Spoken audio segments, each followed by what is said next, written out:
So mga tol, kakatapos lang po ng laban sa bansang Japan ng dalawang nakakalaban ni Casimero na si Philippus Nitumba versus Yukinori Ugoni. Undercard po sila sa Casimero versus Sanchez. Panalo po itong si Philippus Nitumba mga tol.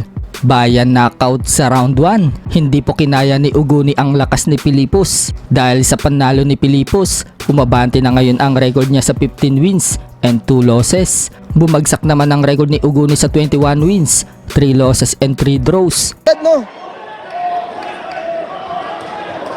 Oh, putang ina! Putang ina. Tang inang Pilipos to.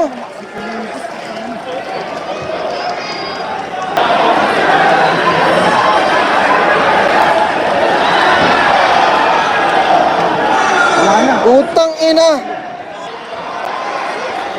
Tang ina, lupit na laban, pre.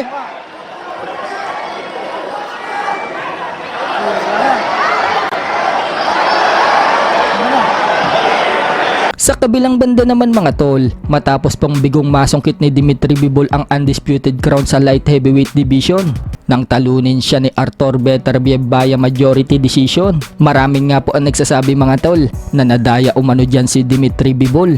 Siya daw dapat ang nanalo sa laban. May mga nagsasabi naman mga tol na dapat daw tabla. Hindi naman matanggap ng promoter ng matchroom na si Eddie Hearn ang pagkatalo ni Bivol. Ani Eddie Hearn mga tol, si Bivol daw dapat ang undisputed ngayon. Narinig nga din daw ni Eddie Hearn mga tol sa corner ni Beterbiev na sinasabihan daw si Beterbiev na kailangan in-knockout daw si Bivol dahil alam daw nilang talo sila sa score. Wika pa nga po ni Eddie Hearn mga tol, kakausapin umano niya si Torky Alalsik para magkaroon daw ng rematch. Maging si Ryan Garcia mga tol, naniniwalang nadaya daw si Bivol sa laban.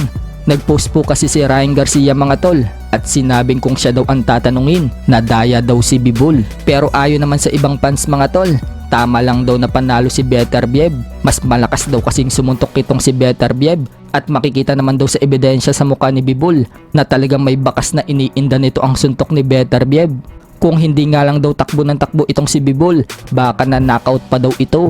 So ano sa tingin nyo mga tol? Nadaya nga ba si Bivol o tama lang na panalo si Beterbiev? Samantala sa undercard naman mga tol, tagumpay na nadepensahan ni Jay Opitaya ang kanyang IBF Cruiserweight World Title dito kay Jack Massey. Matapos niyang pahintuin ang challenger sa round 6, tagumpay din po itong si Chris Eubank Jr. mga tol. Matapos niyang in-knockout sa round 7 itong si Camille Seremata. Pagkatapos ng laban, agad umakit itong si Conor Ben mga tol sa ring at hinamon si Chris Eubank Jr.